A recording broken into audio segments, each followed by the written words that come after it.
Okay, welcome back from your weekends. This is our Monday Scramble. A little bit later in the show, we'll talk about the mini blackout in New York with two exciting young correspondents. And we'll also talk about how it relates to and occurred on the anniversary of the 1977 Maxi blackout. And then at the end of the show, Dave Zirin from The Nation is going to join us, a great sports writer, going to talk about why baseball is losing audience and what can be done, if anything, to save baseball. But right now, we have a Connecticut journalism legend in the studio right now with me, John Lender, a Hartford Courant investigative reporter who writes the weekly Government Watch column. And we're going to be talking about the Connecticut Lottery Corporation. So I think what we need to do is to, before we get to the latest developments, which you've been breaking over the last 2 weeks in your column, we need to sort of set this up because not everybody understands this story. So I'm going to try to set it up, and you're going to just keep telling me I got it wrong or whatever. I appreciate you doing this, by the way. Okay, so I think it goes back to 2015, 2016. And so what happens eventually is that Ann Noble, who's the CEO of the Connecticut Lottery Corporation, and John, let's pause here and talk about what the Connecticut Lottery Corporation is. It's not a state agency, but it's also not a state agency. Yeah, it's a quasi-public, and I write about these things and you talk about them. They have all the powers and abilities of state agencies, but more independence to run themselves. And, you know, the cliche is we'll run it like a business. Mm-hmm. And what comes with that is a lack of accountability on things like freedom of information. And although they are subject to FOI. They are, but they just don't always They don't know they're supposed to do. Yeah. Some of them are worse than others. Right. So that's what the Connecticut Lottery Corporation is. They're the wonderful people who bring you all your scratchy tickets and your all that kind of stuff. But they are nominally anyway, sort of a state agency. So there's a big investigation, 2015, 2016. There's been a breach in the lottery software that allowed lottery agents to manipulate terminals to produce more winning lottery tickets, which is a pretty significant problem. And it turns out that Ann Noble, then the CEO of the Connecticut Lottery Corporation, knew about this for a while and didn't really tell it. I mean, she kept it inside the agency that for a long time. I mean, this kind of thing you'd want your superiors in the state government to know and maybe the public, but they didn't tell anybody, right? She would argue with that, but she did not, stand on the rooftop and tell the public that this was going on. And so this boomeranged on her because you have the Department of Consumer Protection, which is the regulator of the lottery. The Department of Consumer Protection started looking into it. And they said, hey, this stuff has been going on for a while. And the great thing about that scandal with 5-card cash was the ingenuity of the lottery agents at the convenience stores. They had a way of overloading the computer system with, how do you get from Enfield to Rocky Hill or whatever, any instruction that would slow it down. So they could actually, and they had a readout for what the last sale was, except they'd get the readout before the ticket came out so they could see if it was a winner. Right. And they'd let it come out if it was a winner, and they'd pay for it and put it aside. And if it was a loser, they'd just cancel the transaction. It was really an interesting thing. So when we say ingenuity, it's not necessarily ingenuity that we approve of. It's not like Thomas criminal ingenuity. Criminal ingenuity. Okay, so just to keep going Lex here. Luthor. So eventually, Noble, because of all this, she resigns. But then there's another problem. She would dispute that, too. She had, other places she wanted to be. Okay, so she can travel more or whatever. But this horrible thing has happened. She winds up resigning. And actually, the chairman of the State Lottery Board at that point, Frank Farraker, even says at one point that he's trying to, in a confidential memo, that he's trying to keep the state investigation into the scandal-plagued lottery game under wraps. While the board is negotiating the controversial and lucrative severance package with CEO and Noble. I know how many times do I use that word, but yeah. So what you've got is the CEO is resigning. She's getting.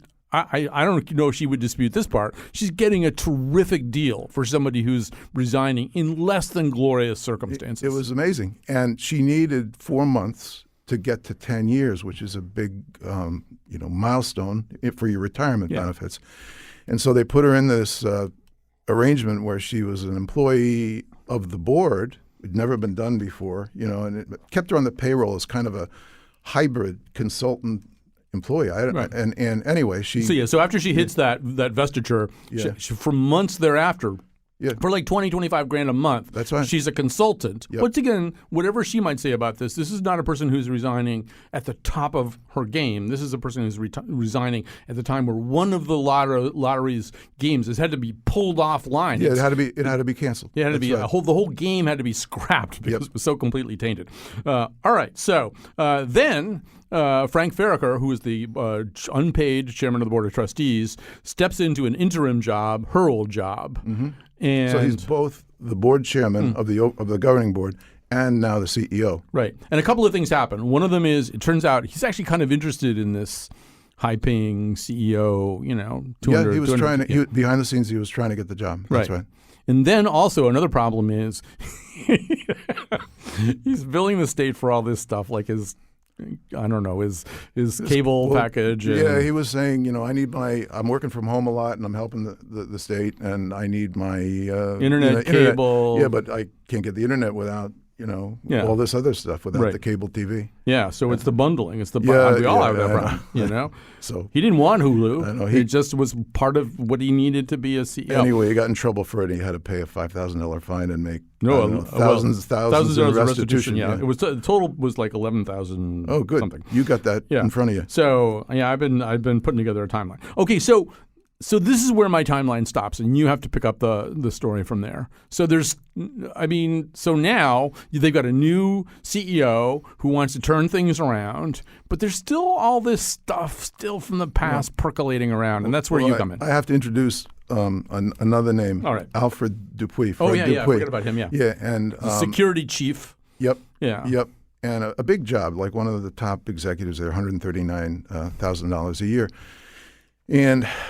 After everything that came before that we just talked about, on January 1st of 2018, there was a New Year's super drawing where, for some odd reason, they number the tickets not 00001.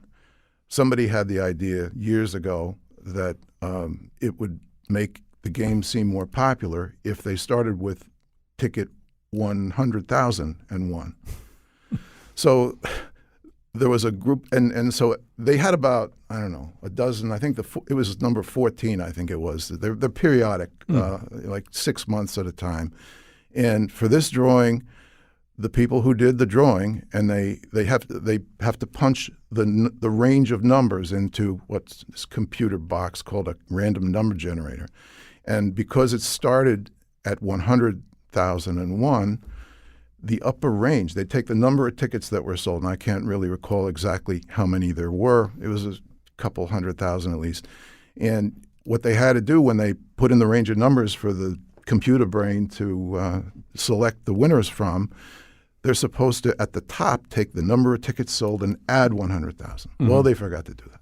Right. And so soon. So basically roughly half of the tickets that were bought were never considered as by the computer to be randomly chosen. Yeah. I'd hate to have been the person whose responsibility it was who noticed, hey, there are no winners up in the upper range. And they knew right away what had happened. Anyway, so it's a long story. I'll try to make it short. They had to do a do-over lottery, which they had different options they could have done. They could have had, theoretically, just another lottery drawing just for the 100,000 people who were excluded, but they didn't do that. They did it a whole new drawing 2 weeks later, and there were repercussions because of this. Several people who were actually the people who did the drawing, the programming of the number generator, got suspended, and Fred Dupuy, who actually ran the second drawing, and it went off without a hitch, got a disciplinary letter in mid-February of that year, and he said, "You're on a paid leave, and you can come back. You're ordered to come back a week later and face discipline up to and including termination." And he didn't come back. He never came back. He just took leave, family leave, whatever, sick leave, and used up all his leave. And then November that year, he ended up retiring. He was old enough to. And anyway, in the midst of his leaves, he filed a complaint with the Commission on Human Rights and Opportunities, and that led to hearings that are still going on now that were going on last week. So, I have to update the story. I was just going to go to 2 hearings last week, Tuesday and Wednesday. All right, something's going to come out of that, and I can work on other things that are, more effort, and I can just let this thing happen in front of me, and I'll update the story. And then what happens is, 2 things. Frank Farracher testifies in the morning, and he testifies in support of Fred Dupuy's claim that he's they have a vendetta against him for revelations behind the scenes he made with the 5-card cash problem. The lottery denies that, and Chelsea Turner denies that. And Chelsea Turner, by the way, New character, Chelsea Turner. Oh, yeah, thanks. Chelsea Turner is the vice president of the lottery, and she actually worked in the Rel governor's office for about a year at the same time as Ann Noble. So like 9 years ago, when the Rel administration was ending and everybody over there needed a job, Ann Noble, who by then had become the executive director and CEO, CEO president at the lottery, created a position and took her in, and she had skills as a lobbyist and at the Capitol, and she was ended up being like the director of legislative affairs. Anyway, so now Chelsea survived all through these years of turmoil, and now she's the vice president of the lottery. 190,000. Yeah, 190,000. It's a good job. 190K. Yeah, excellent. So anyway, Farracher, the former chairman and CEO who wanted that job himself, but didn't end up getting it, testifies in the morning that last Tuesday that Fred Dupuy is correct when he says that Chelsea Turner wanted to get rid of him. And he said that, I think he said the first day I was on the job as the interim CEO, she came to me and said, Fred's got to go for this reason. He's not a team player or whatever.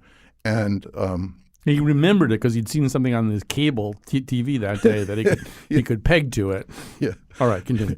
And anyway, so Chelsea comes on in the afternoon, and her attorney, redirects or whatever, and she says that just never happened, and I never trusted Frank Farracher. I didn't trust him then. I don't trust him now. So, and the attorney said, well, when you had these suspicions and you thought he had tried to, do unethical things, who did you report it to? Did you report it to the State Ethics Commission, which is the place that you're supposed to report things? And she said, no. He was now the boss of my boss's boss. This is at a time when Ann Noble was still so Frank Farracher would have been chairman of the board. Chairman of the board at that time. And she said, so I didn't do that. I talked with some members of the board, and whether she talked with them individually or it was mostly individually, I guess. But anyway, then the attorney for Fred Dupuy, Eric Brown, says, well, apart from talking to these board members, did you talk to anyone else about your suspicions of the alleged nefarious behavior? She said, yes. And he said, well, who? And she says, the FBI.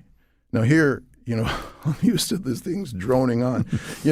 When people think of any court proceeding, if you've never covered court, this is an administrative proceeding, but it's quasi. Well, I hate to use that word again, but judicial. They're very boring. They're not like Perry Mason. No. So anyway, this actually was a Perry Mason moment, right? Yeah. And now I start, I got to listen to this. And he says, the FBI, how, what?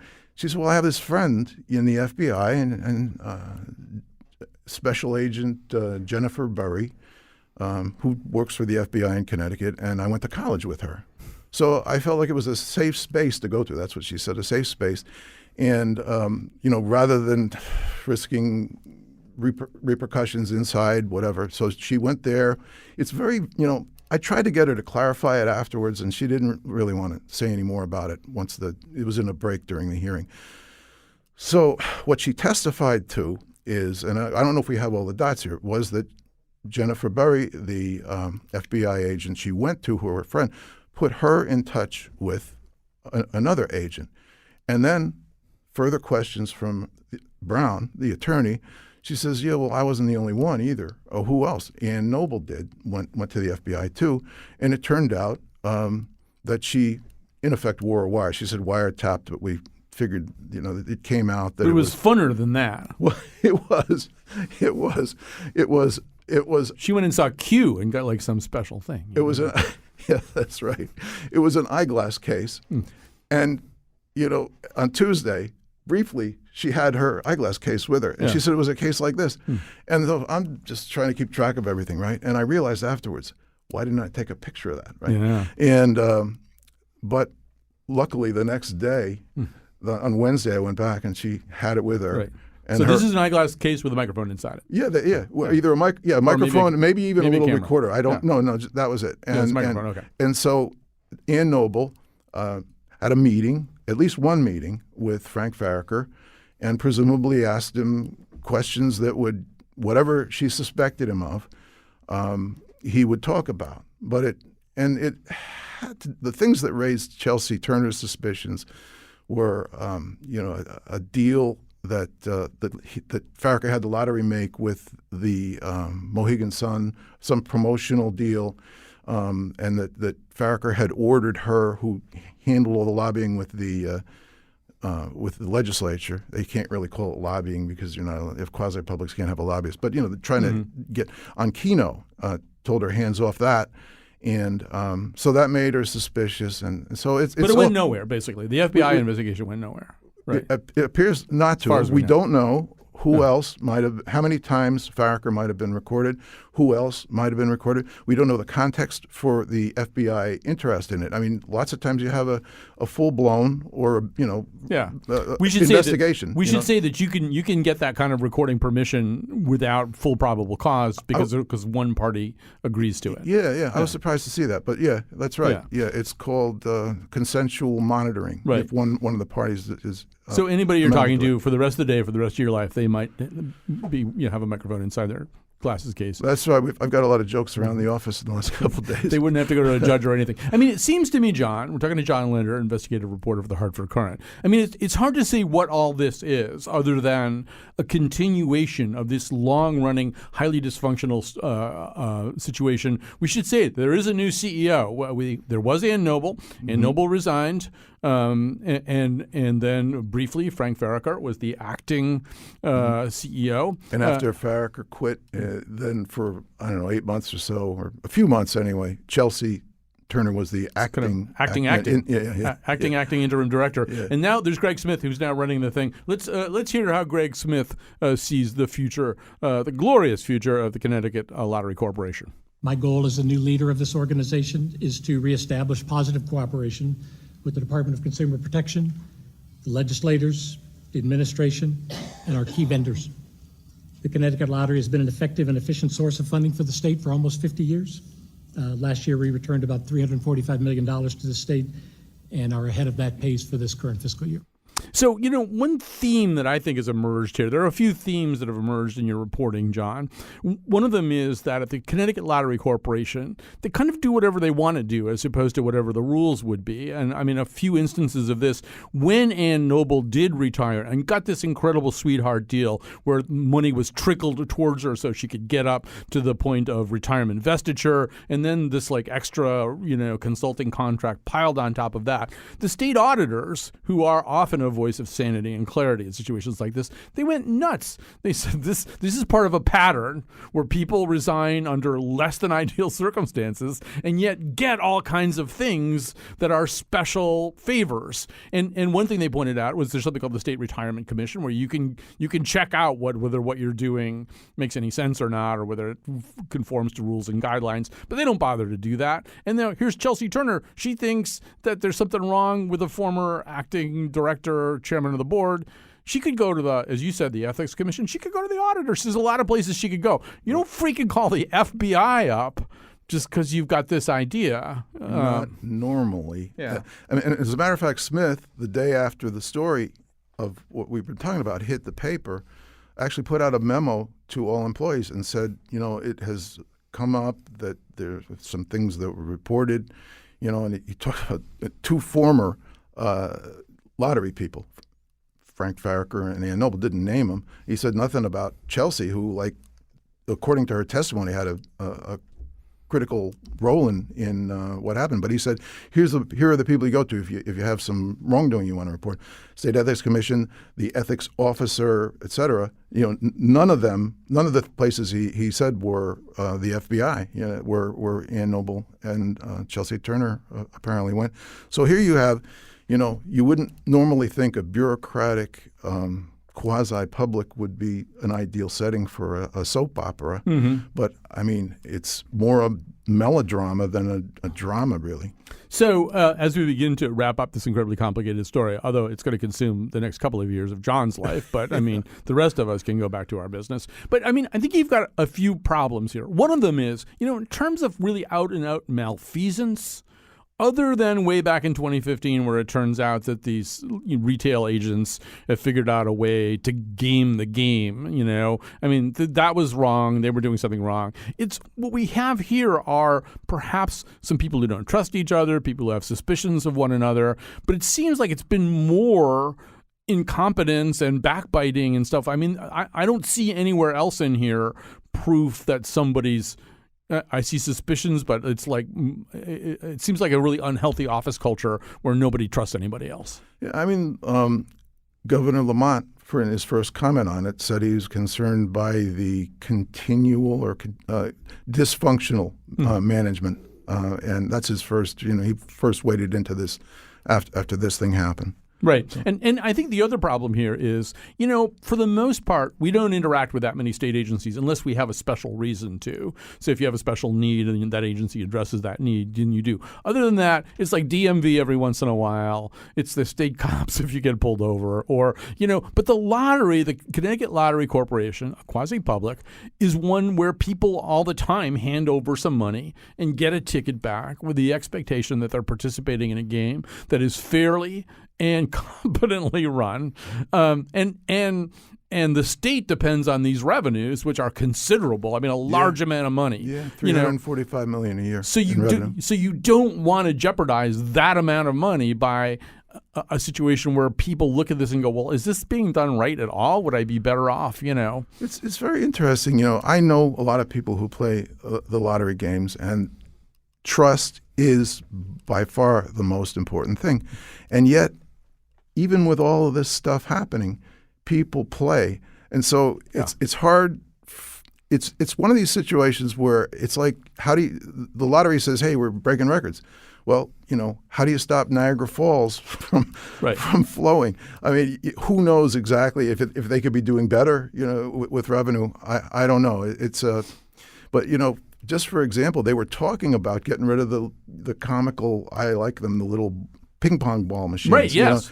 And they were talking about putting it in a random number generator. These are the little balls that pop up on air currents, when you see them. Yeah. And I thought that was really stupid too, because it's like one of the few things that does engender some confidence. I know people who actually will stop what they're doing. They're playing cards at night. No, I want to watch the drawing. Yeah. And it even if you don't watch it, knowing that is a harder thing to fix. And there was a guy out in the Midwest. I forget his name right now, Eddie something, weighed like 450 pounds, sat at home, and he hacked into things and created programs for the random number generator. Yeah, I mean, that feels hackable. And we should say that Governor Lamont has proposed as a middle ground that John be the person who picks up the balls and reads the numbers. And I would have more confidence in that if you were to do that. We're going to have to stop there, John Linder, but everybody should continue to read John Linder's excellent reporting. Hartford Courant investigative reporter par excellence, keeping them honest in the weekly Government Watch column. He's going to be writing about the Connecticut Lottery Corporation. They're going to have to extend his retirement date so he can just continue this story until it ultimately ends with the death of civilization. All right. Thanks for being with us. Thank you for having me. All right. We're going to go to the blackout after this, the New York blackout, with our super young Mod Squad correspondents.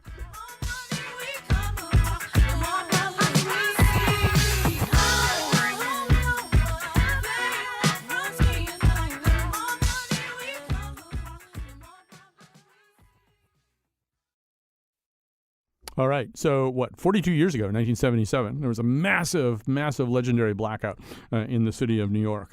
All kinds of things happened. There was culture, there were stories, there were movies, stuff like that. I don't know if what happened this weekend is going to be the same, and it wasn't quite as big of a blackout anyway. It affected just a portion of Manhattan itself. But we're going to tell you a little bit more about it through the eyes of two exciting young correspondents.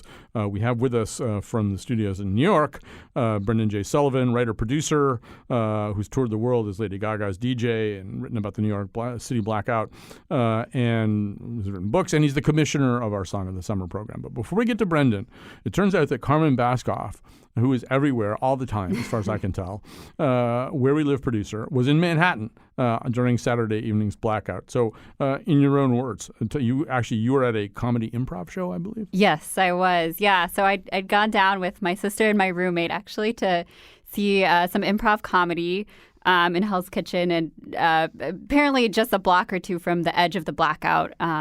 So we'd gone there. Everything was working fine. They were doing the kind of like get inspiration by asking people in the audience weird stuff that happened. And a couple mentioned, there was this blackout at our hotel, and it seemed to have followed us down to the theater. And so they're making a bunch of jokes. The whole sort of comedy show was around, haha, blackout. And then we all eventually emerged from the theater and realized, there in fact is a massive blackout. Right. The actual city of New York yes-anded you, basically. Exactly. And we should say that, so this is all kind of around the Midtown area of New York. We should also say that New York being New York, it didn't take this lying down. There are all kinds of impromptu performances going on, including the cast of Hadestown goes out in front of their theater, because the theaters, I guess, are kind of emptying out onto the streets. You're going to hear the legendary and Tony-winning Andre DeShields improvising with the trombone lick that opens Hadestown as this crowd of people are just standing out on the street.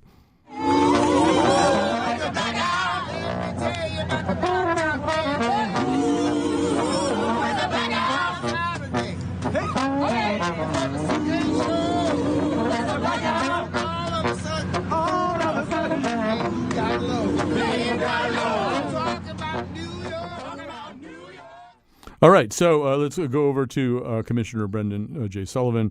You, I believe, as this was happening, were actually departing Manhattan for one of the other boroughs, correct?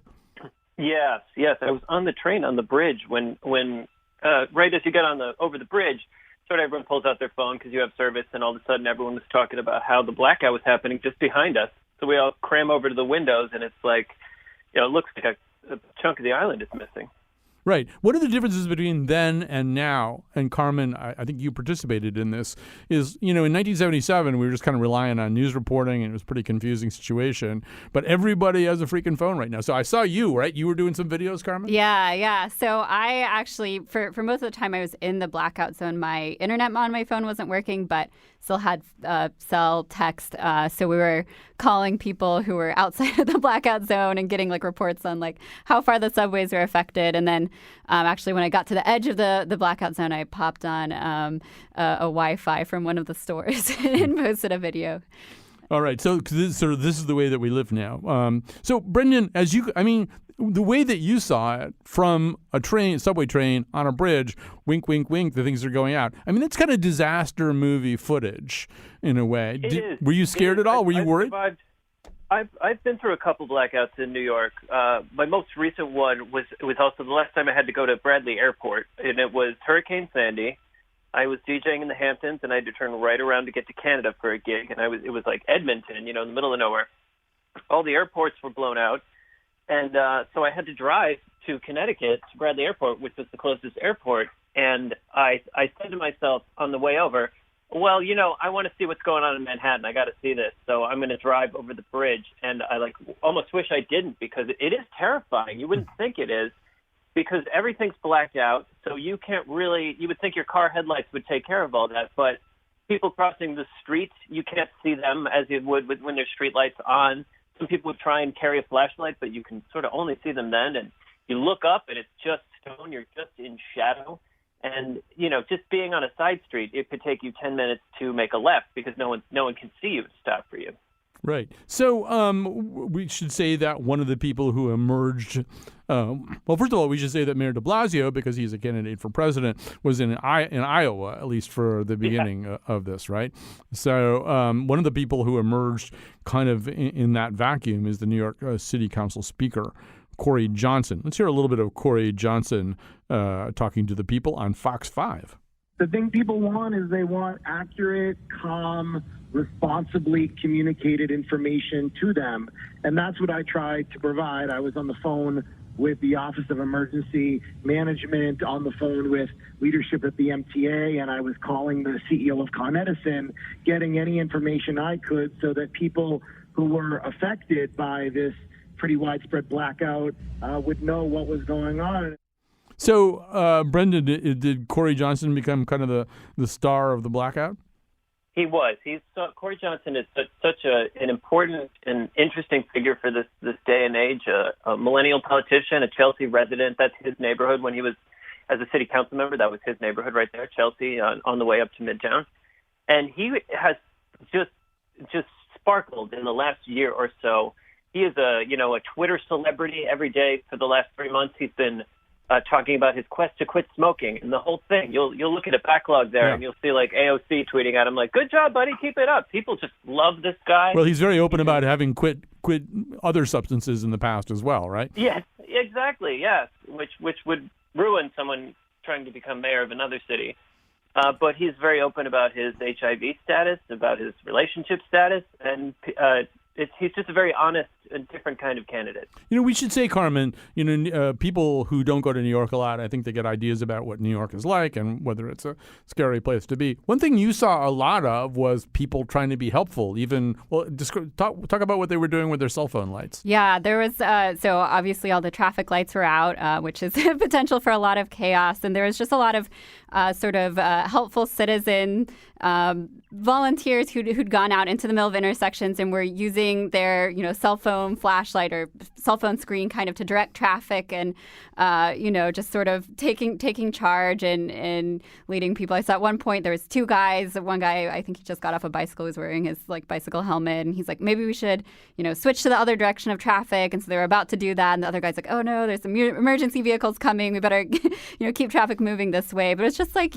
people who I guess were in place and thought, I can do something to help. And a man giving out ice cream, right? And yeah, there's an ice cream shop I passed where obviously all their ice cream was melting, so they were sharing ice cream with people coming by. So, Brendan, just to contrast that, okay, in 1977 when the big blackout hit, first of all, New York was in a lot more trouble. It wasn't a healthy city at that time. You're 2 years past the famous Ford to NYC drop dead headline, but still problems. And it's just a full, massive blackout. And one of the cultural theories that has come out of this is that hip hop, which was just a barely known name at the time, that hip hop, for peculiar reasons, may have gathered momentum and steam as a result of the 1977 blackout. Go ahead and say some more about that. Yeah, it was an interesting time in the city. About 5,000 police officers had just been laid off when the city was trying to, right this ship. There was a mayoral election coming up. And at the same time, you had these, the Bronx disco scene was led by crews of DJs just because of the logistics of it. 2 turntables, mixer, big system. These were vinyl records, so you needed a crew of people so you could have those 2 copies on vinyl. And this is where all of hip-hop culture comes from. So, when you extend the break in the song, when, you imagine James Brown going over to the drummer, and then in the, saying, hit me, and then the audience is going nuts, and you have, instead of guys joining gangs and street gangs, they're in dance crews, and they are trying to see who can dance the best, who can do the best graffiti, who can rhyme the best. And out of that culture came these MCs who would just whip up the crowd in classic, radio style, just trying to make a little rhyme over the break there. And this would have just kept becoming maybe a little fad, maybe a niche thing, sort of like at the same time in D.C., there was a somewhat similar kind of music called go-go. Go-go, yeah. Where the samples from Nelly's Hot in Here come from go-go records, not from disco records. So it could have just been another very forgettable music scene full of people you've never heard of from a part of the Bronx, place you would never go, and suburban kids who are their biggest audience wouldn't go. But then lightning literally struck twice. The blackout of 77, two separate lightning bolts that just cut the city off from all power. And when you imagine the people that were affected by this, they were kids. These are the babies of the baby boom. These are kids who are watching TV. They're watching Happy Days, and they see all these happy people in the suburbs. But in the Bronx, their funding is getting cut for schools. And what goes first? It's, of course, music. It's art. So kids who normally might have had another outlet are out in the streets, and they don't have bands. They don't have art, but they do have graffiti, and they do have these parties, which are happening not in big discos or fancy nightclubs. They're happening in parks. People are famously if you had a flathead screwdriver, you could pry open the bottom of a streetlight and plug your stereo system into it. Yeah, well, I should say that on that night, DJ Grandmaster Kaz and Disco Wiz had done exactly that. They'd plugged their turntables and system illegally into a light post, and when the blackout hit, they thought they'd done it. They didn't realize how pervasive the blackout was. So imagine their turntable, which starts to slow down because there's no power. And then all the lights go out, and they thought they'd knocked out the power, at least in that neighborhood anyway. It took them a while to realize it was way, way bigger than that. But the moment after that, I've heard that story too, and I heard they all looked at each other and they looked at their dance audience and said, "Don't even think about it," and they grabbed their equipment and tried to get out of there. Right. But all over the city, people were looting, and they were taking. Imagine just being so angry, or being so having lived through a city that was defaulted on, where the president says "drop dead," basically the famous headline. And all of a sudden, everything you've ever wanted, you turn on TV and you need new clothes, you need a new car, you need this, and there's not even jobs in your neighborhood. And then all of a sudden, the power goes out, and the cops are overwhelmed. There would be 2 and 3 people handcuffed in the back seat. One detective said they all had TVs on their laps in the back because that was the only way to collect evidence, and they had to put another guy in the trunk. So a lot of the next day, I'm not accusing anyone of looting here. I'm just saying somehow the next day, a lot of wannabe DJs finally had 2 turntables, and a lot of pretty good DJs now had recording equipment, and right. A lot of MCs had a microphone.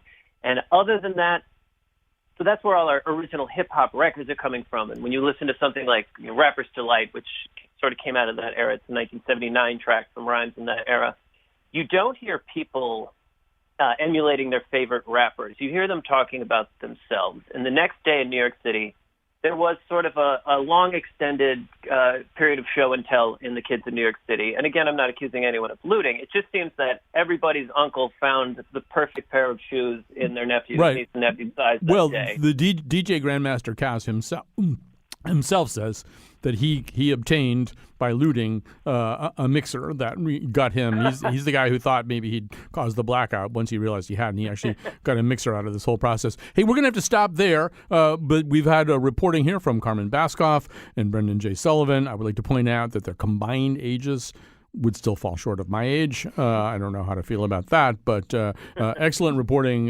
from people on the scene in New York City about the blackout. We still don't exactly know 100% what caused this blackout. They say it's not terrorism or anything like that, but so details to come. We have to take a break, and we will come back, and we will tell you about a whole different subject, that subject being baseball.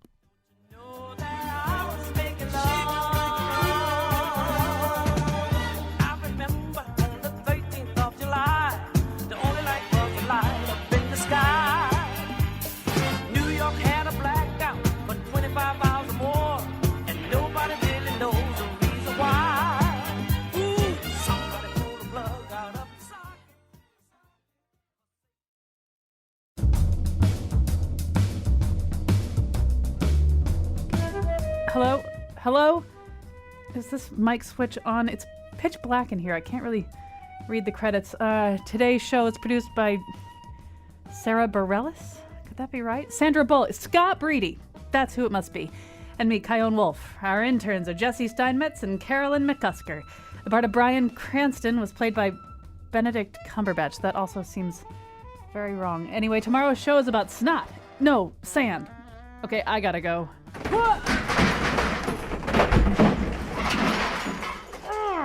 I'm okay. All right. It was very dark in there. We had a little blackout of our own. So joining us now, well, let me just sort of set this up to say that, for example, quite recently in London, for the first time ever, there was two Major League Baseball games between the Yankees and the Red Sox.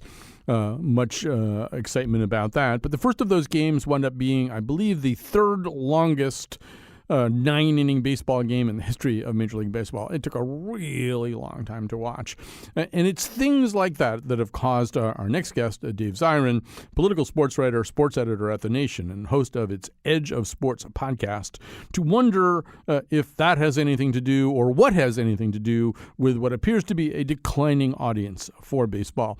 Dave Zirin, welcome back to our show. Hey, thanks for having me.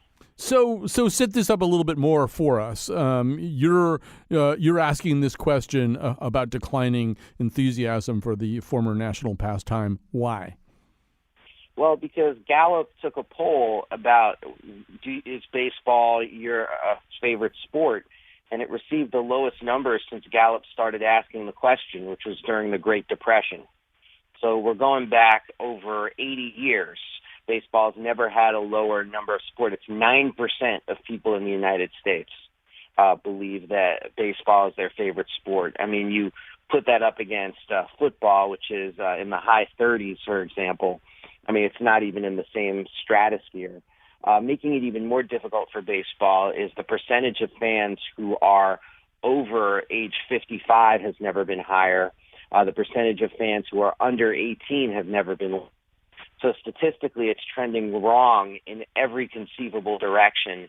And that, I think, should provoke a great amount of existential worry for the future of the sport. But it doesn't seem to, right? For example, everybody knows the games are too long. One of Major League Baseball's tweaks was to knock literally 5 seconds off the period between innings, the changeover between innings. I mean, 5 seconds is not going to fix a problem that we might call 4-hour baseball games.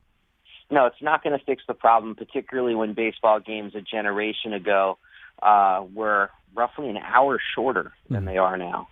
I mean, and so we could talk about all the reasons why games are.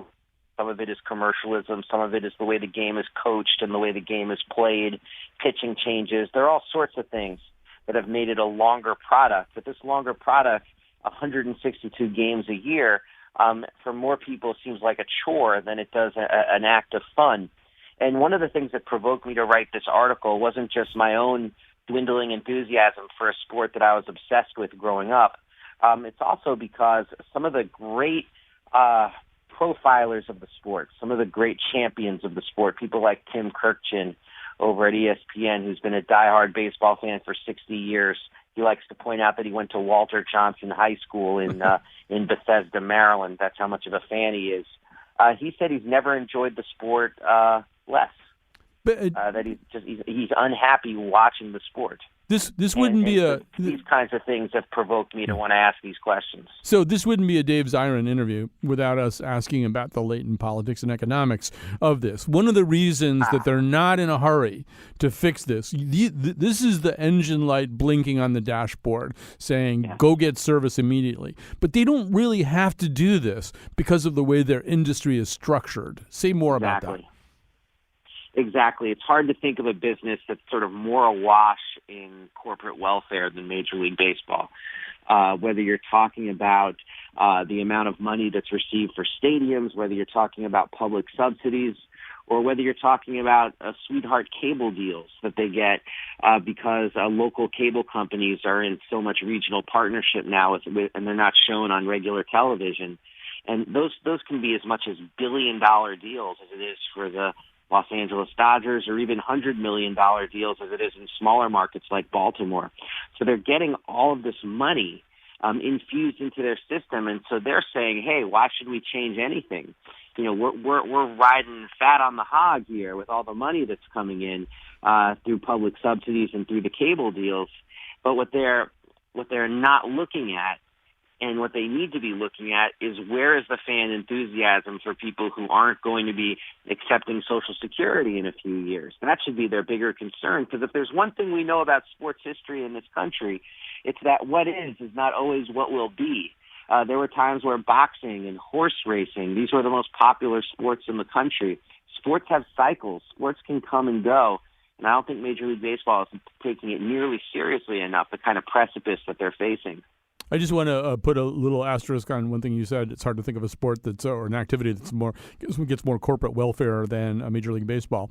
I would nominate minor league baseball, where I live in Hartford, where the city built them a stadium, but the owners of the minor league baseball teams, they don't even have to pay salaries to players.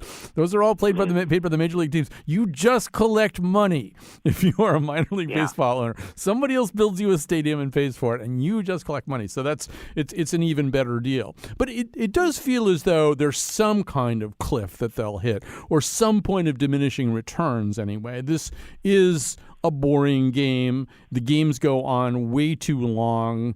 I mean, I love baseball too. I was trying to watch the Red Sox-Dodgers game last night, although it was 5 hours and 40 minutes in extra innings, and I did give up. But I mean, at some point, something will grab them by the shoulders. And what do they do then, Dave? Exactly. But the question is going to be, will it be too late by that point? Because you're absolutely right. At some point, the cable companies are going to be seeing too many diminishing returns. There's already far less of an appetite among the populace to be paying for these stadiums than there was a generation ago. So they are going to hit these diminishing returns. And then there's going to have to be in a real rush to ask themselves, how can we have a product that's consistently entertaining and consistently roughly 2.5 hours long? And they're going to have to come up with some drastic changes to what is a sport, more than any other, that's so deeply tied to tradition and to the way things have always been. Right. And one of the things I think that they've done, I mean, I think most of us are pretty comfortable with the idea that the ball is juiced right now. The ball is jumping out of ballparks at unprecedented rates. And Major League Baseball has sort of kind of said, yeah, kind of, there is maybe a difference in the ball, but not really, or they've been very muddy about this whole thing. But the notion that dingers, are going to mesmerize us forever, I mean, all home runs kind of look the same as opposed to like a triple, which looks really different, or a stolen base or something like that. Exactly. And by juicing the ball, which they have assuredly done, what they've done is that they've changed strategies by major league managers who say, well, what's the point in doing a sacrifice bunt? What's the point in sacrificing an out to move a base stealer along? What's the point in risking an out by stealing a base if you could clear all the bases with just one swing? So you not only have more home runs, you have more strikeouts, less fielding opportunities, and lower batting averages. And all of these things work together to create a different kind of a sport. I think it changes the psychology of the players, too. Everybody thinks that he's Aaron Judge. It's appropriate for Aaron Judge to swing really hard at everything because a lot of those things are going to go out. But last night I watched the Red Sox get up in the 8th, and the first 2 batters hit home runs on the first pitch that they got. The next 3 batters, made no attempt to do anything other than I mean, the fever had gotten into them. It's hard to tell a baseball player not to swing for the bleachers. Right, especially when they're getting managerial approval to do it. I think I'm going to sound very old right now, but I think some of the real old school managers, like the Billy Martins of the world, must be turning over in their graves at not seeing stolen bases, hit and runs, ground ball pitchers. That's another thing that's going the way of the dinosaur, the idea of the beautiful junk ball pitcher who can get other teams' star players to hit in the double plays. All of these things that were staples of the sport, they've changed, which is why, like people like myself who want to see a change in the sport, sometimes we're referred to as radicals and not traditionalists, when I think we're the actual traditionalists because we want to return the game to a degree to what it was, while I think the owners who are juicing the ball are the real radicals. Yes. All right, we're going to have to stop there, but read more of Dave Zirin, political sports writer, sports editor at The Nation. Listen to his podcast, The Edge of Sports Podcast. Check this piece out in The Nation that inspired all this. And thanks to everybody who worked on today's show, especially Scott Breedy, who got it all together for us on a very busy Sunday.